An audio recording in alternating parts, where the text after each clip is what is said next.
BJP ক্ষমতায় এসেছে, বড় ম্যান্ডেট নিয়ে রাজ্যের মানুষ বিজেপিকে ক্ষমতায় বসিয়েছে, সরকার গঠন হয়েছে, তাও দিন 10-12 তো হয়েই গেল, কিন্তু তারপর থেকেই দেখা যাচ্ছে রাজনীতিটা না কেমন যেন গোলমেলে হয়ে যাচ্ছে।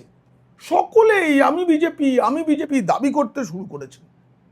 বিজেপির রাজ্য সভাপতি শ্রমিক ভট্টাচার্য বলেছিলেন যে কোনো জয়েনিং নয়, কিন্তু এদিক ওদিক অনেক জয়েনিং হচ্ছে বলেও আমি খবর পেয়েছি। তাছাড়া নিজেদের থেকে সব পদত্যাগ করে আমি বিজেপি বলার তো শেষ নেই। এর মধ্যেই রুদ্রনীলের পাশে দেখা যাচ্ছে পরমব্রতকে, যারা ঘোর বিজেপি বিরোধী এবং মানুষের মৃত্যুতে যাদের উল্লাস হয়েছিল। কিন্তু এই প্রত্যেকটা কারণ আমি ধরব। এরই মধ্যে আনন্দবাজার পত্রিকা গোষ্ঠী একটা খবর প্রচার করছে যে রাজ্য সরকার কুণাল ঘোষকে নাকি একটি হাসপাতালের রোগী কল্যাণ সমিতিতে বসিয়েছে। আমি যতটুকু জানি এই খবরটা সম্পূর্ণ সত্য নয়। এই খবরটা হচ্ছে স্বাস্থ্য দপ্তর থেকে একটা নিয়মমাফিক চিঠি যেতে পারে, কারণ যে কোনো হাসপাতালের রোগী কল্যাণ সমিতিতে সেই এলাকার বিধায়কের থাকার কথা, কিন্তু তাই বলে তাকে বসানোই হচ্ছে এই খবরটা ঠিক নয়। এই খবরটা খাওয়ানো হচ্ছে এবং কুণাল ঘোষের পক্ষ থেকে একটা ভাবমূর্তি তৈরির চেষ্টা হচ্ছে যে তৃণমূলের ক্ষতি করে আমি বিজেপির ভালো করতে চেয়েছিলাম। তবে এসবের থেকেও একটা গুরুত্বপূর্ণ বিষয় নিয়ে আমি আপনাদের বলবো। দেবরাজ, কুখ্যাত দেবরাজ, নামের পাশে রাজ, আগে দেব থাকলেই সে তো ভালো হয় না।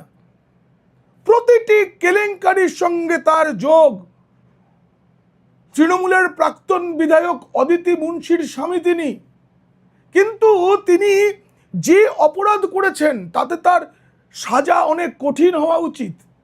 আর তাকে যখন অভিযুক্ত করা হচ্ছে তার আগে থাকতেই তিনি আদালতে চলে গেছেন সস্ত্রীক, এবং তাকে কে সমর্থন দিচ্ছে?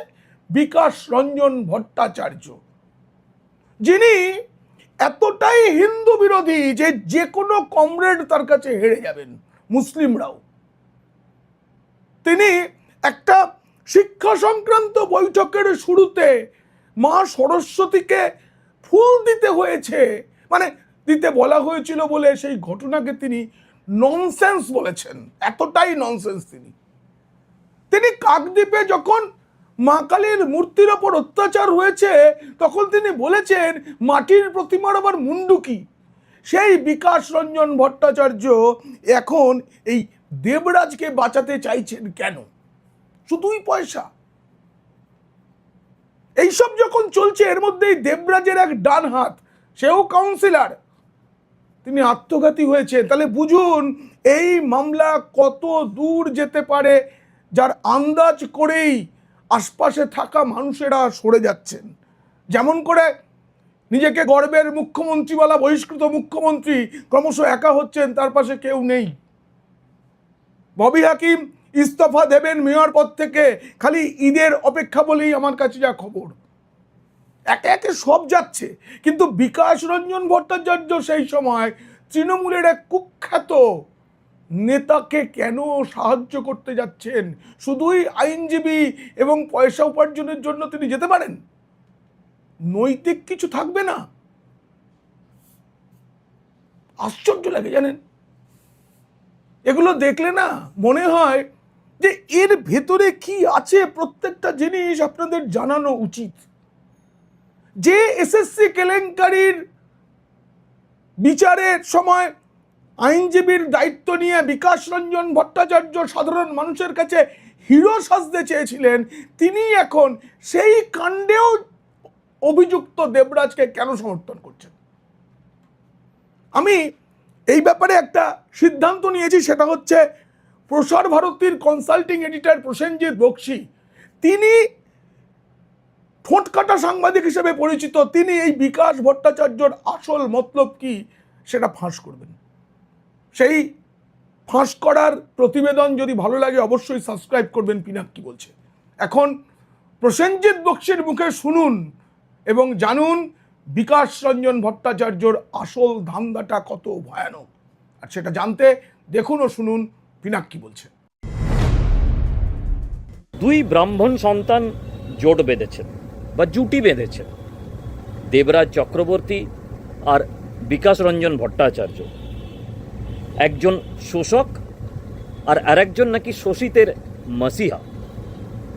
কিন্তু মার্কস নাকি বলে গেছেন যে আইন পেশা আর ব্যক্তি জীবনের আদর্শ দুটো পৃথক বিষয়। আদালতের ভেতরে ঢুকলে আপনি আজমল কাসাবকেও আপনার আইন পেশার যে প্রয়োজনীয় সাহায্য সেটা দিতে পারেন।